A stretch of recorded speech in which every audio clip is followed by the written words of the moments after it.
Hey family, what's up? Welcome to Retu's Coaching Corner, and this is Engineer Sachin Das, and today I'll be taking on physics, and in physics we will be talking about the current electricity, more specifically talking about the series and parallel combination of resistances. So far we have studied about the Ohm's law. Ohm's law में हमने देखा हुआ था कि V is equal to IR होता है, एक formula जो कि ऑलरेडी हमें याद रखना है. So using this formula we are going to derive an expression for the various resistances connected in series and parallel. So what do you actually mean by the combination of resistances in series? Let us see. Suppose we have number of resistances connected one after the other, like R1, R2, R3 and so on up to Rn. And we are using a source voltage of volt V. Now let us assume that the current flowing in this circuit is in this way. Let this resistance be R1, this resistance be R2, this resistance be R3 and so on up to Rn. What we actually keep in mind, what we have to actually keep in mind is that in series the current remains same. The current remains same and the voltage differs. So this thing you have to remember. In series connection we are talking about series. In series what is same? Current is same and voltage is different. That is why we use voltage or parallel connection in our domestic supply.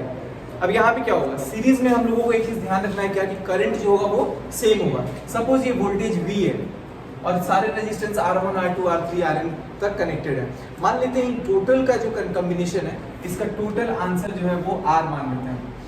इस total का जो value है वो हम मान लेते हैं R, और चलो सीरीज है इसलिए RS ले लेते हैं. ठीक है, टोटल रेजिस्टेंस. तो ये टोटल रेजिस्टेंस की वैल्यू क्या होगी ये हमें जानना है. यहाँ पर मैंने अभी एक चीज बताया, करंट क्या होगा, करंट क्या होगा सेम, वोल्टेज क्या होगा डिफरेंट. यहाँ से जो टोटल वोल्टेज V आ रहा है इसमें R1 के अक्रॉस हम मान लेते हैं वोल्टेज V1, यहाँ पे वोल्टेज V2, यहाँ पे वोल्टेज V3, यहाँ पे वोल्टेज Vn. तो total voltage V is equal to V1 plus V2 plus V3 plus up to Vn. Understanding. अब यहाँ पर करंट I है, तो जो करंट यहाँ से निकल रहा है सेम करंट यहाँ भी जाएगा, सेम करंट यहाँ भी जाएगा, सेम करंट यहाँ भी और सेम करंट यहाँ भी. यानी कि करंट की वैल्यू चेंज नहीं होगी. यानी कि यहाँ मैं मान लेता हूँ यहाँ पे भी I है, यहाँ भी I, इसमें भी I और इसमें भी I.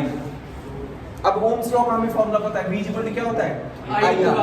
तो टोटल वोल्ट V था, टोटल करंट हो गया I इनटू टोटल रेजिस्टेंस हमने कितना माना RS, मैंने लिख लिया RS. This is equal to V1. हम लोग को V1 के बारे में बात करना है. V1 कहाँ पे है, सिर्फ फर्स्ट वाले में. तो यहाँ पर करंट है I और रेजिस्टेंस है R1, तो I into R1, I into R1 plus second में I और रेजिस्टेंस क्या हो गया R2, तो यहाँ हो जाएगा I into R2. Similarly, if we are talking about V3, what is the value of V3? I into R3, I into R3 plus so on up to I into Rn. Now I can take I as common. अब यहाँ पर मैंने I into Rs ले लिया, I यहाँ common. This is R1 plus R2 plus R3 plus up to Rn. I and I gets cancelled and we get Rs is equal to R1 plus R2 plus R3 plus up to Rn.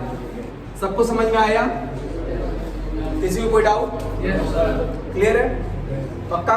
Yes sir. सबको समझ में आ गया ना? Yes sir. कुछ पूछना है? No sir. ठीक है, तो this is how we can find. अब जैसे इस पे क्वेश्चन कैसे आएगा, क्वेश्चन देखिए. सपोज यहाँ पर बोल देगा कि कोई चार रेजिस्टेंसेस है, 2 ohms, 4 ohms, 5 ohms. बोल रहा है कि नेट रेजिस्टेंस कितना होगा, मतलब टोटल रेजिस्टेंस कितना होगा.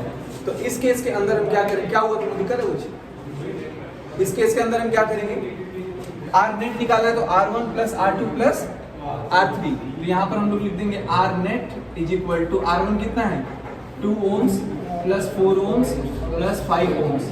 तो हमारा 5 4 9 2 11 ohms answer.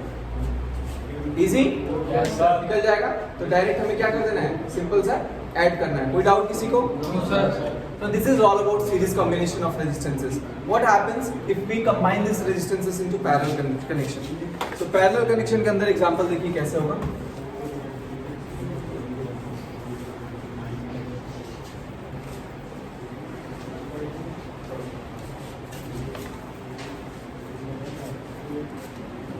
Okay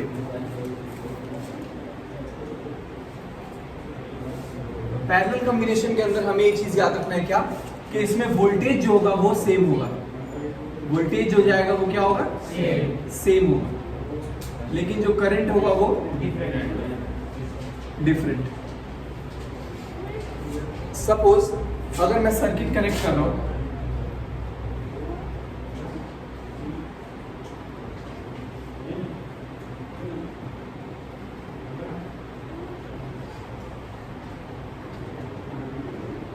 this is R1, R2, R3, voltage V, ये पैरेलल दिख रहा है, ठीक है, इसको पैरेलल कॉम्बिनेशन कहते हैं. करंट यहां से गया I, अब करंट सब में क्या जाएगा? वोल्टेज सेम होगा, करंट डिफरेंट. तो यहाँ पर करंट मान लेता हूं मैं I1, यहाँ पे करंट I2, यहाँ पे करंट I3. तो टोटल करंट जो I होगा this is equal to I1 plus I2 plus I3. ऐसे ही अगर आप n नंबर ऑफ रेजिस्टेंसेस लेंगे तो अप टू IN हो जाएगा. अंडरस्टैंडिंग? अब यहाँ पर I की वैल्यू क्या हो जाएगी बताओ? V इंटू आर इधर आएगा तो divide by R, V upon R. I की वैल्यू यहाँ यूज कर लो, V अपॉन आर. वोल्टेज तीनों में सेम जाएगा क्योंकि पैरेलल में वोल्टेज क्या होता है? सेम. तो यहाँ पे वोल्टेज V है तो इसमें भी V गया, इसमें भी V और इसमें भी V. तीनों पे सेम वोल्टेज जाएगा, V1 V2 V3 नहीं जाएगा. अंडरस्टैंडिंग? अब यहाँ पर I1 की वैल्यू क्या हो जाएगी? V अपॉन R1, I2 की value V upon R2, I3 की value V upon R3. Putting these values we get V upon R1 plus V upon R2 plus V upon R3. V common हो जाएगा, V is common. We get 1 upon R1 plus 1 upon R2 plus 1 upon R3. V and V gets cancelled. Therefore we get 1 by R is equal to 1 by R1 plus 1 by R2 plus 1 upon R3. अगर ऐसे ही n number of resistances होंगे तो up to 1 by R3. अब इसका एक question देखो, इसका question कैसे बनेगा? फॉर एग्जांपल अगर मैं एक सर्किट बना रहा हूं कुछ इस तरीके का,